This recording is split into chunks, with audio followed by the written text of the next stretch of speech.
Hello guys, welcome back to the channel. In this tutorial I'm going to show you how to fix underexposed clip in CapCut.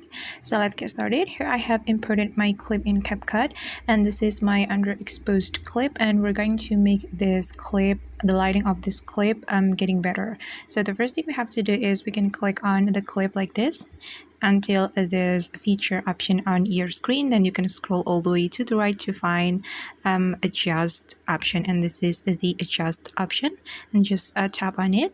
And if you want to make this clip get better lighting, we can increase the brightness. So we just need to drag this circle to the right to increase the brightness like this.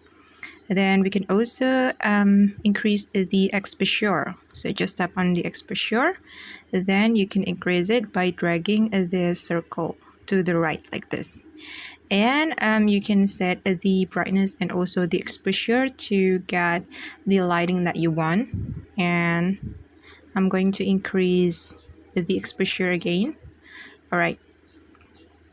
Okay guys, and this is the result. We just need to click on this check mark button if we are done. Okay, and let's just play the video to take a look on the result. Okay. Alright guys, and that's how we can fix underexposed clip in CapCut. I hope this video will be helpful for you. Thank you so much for watching and see you in the next video.